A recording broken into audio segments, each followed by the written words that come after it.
Béninoises et Béninois, chers compatriotes, notre pays va commémorer demain, pour la 56e fois, son accession à la souveraineté internationale. Au-delà de la fête que justifie la conscience de liberté, l'occasion nous est à nouveau donnée de faire le bilan d'un parcours collectif de plus d'un demi-siècle et de fixer le cap pour les années à venir. À ce propos, je dois d'abord souligner les progrès accomplis sur le chantier de l'unité nationale qui nous donne à tous la fierté d'appartenir à une nation toujours en construction certes, mais libre, responsable et mûre. Pour nous aujourd'hui et pour les générations futures, la tâche sera de travailler à consolider chaque jour davantage cette union de toutes les filles et de tous les fils de ce pays. Il devra en être de même pour l'amour de la patrie qui est le ferment de l'unité nationale. Je dois ensuite faire avec vous le constat de ce que, en 56 ans, notre pays n'a pas beaucoup avancé sur le chemin du développement économique et social. Or, durant cette même période, l'humanité a fait des progrès considérables dans tous les domaines et a offert à chaque communauté l'opportunité de s'approprier les avancées des uns et des autres pour la construction d'un standard de bien-être devenu une exigence, voire un droit pour chaque citoyen du monde. C'est dire donc que notre pays n'a pas réussi à rattraper le train du développement et semble être resté sur le quai.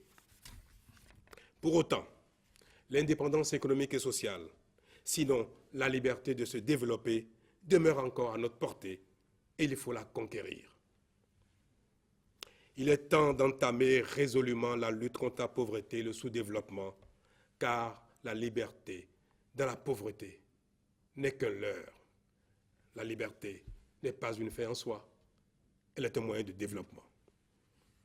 Il nous appartient donc de décider et de prendre la mesure des choses, de faire des choix pertinents qui tiennent compte de nos potentialités, de nos talents et compétences, ainsi que des ressources disponibles pour aller résolument à la conquête du développement. Et c'est là notre défi commun. C'est là mon défi personnel.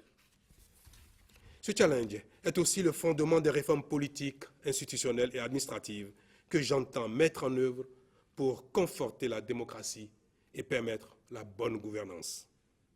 En effet, l'essor économique et social de notre pays est fortement tributaire de notre modèle d'organisation politique et institutionnelle, ainsi que de la qualité de la gouvernance, aussi bien centrale que locale.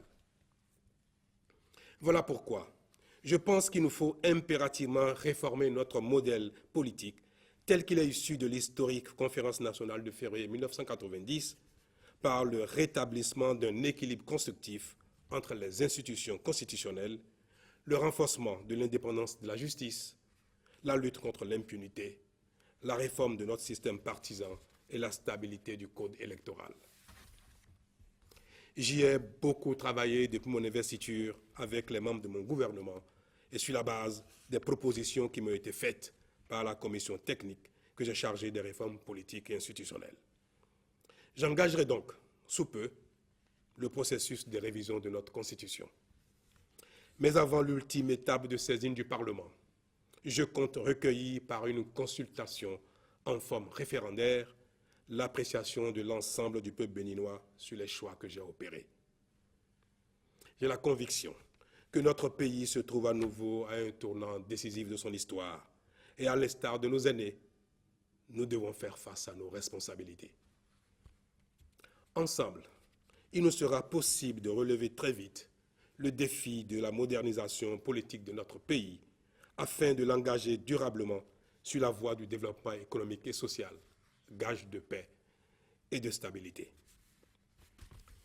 Puissions-nous alors, sur ce chemin, continuer de construire la nation béninoise dans l'unité pour le bien-être de chacun et de tous, afin que vive notre pays, le Bénin.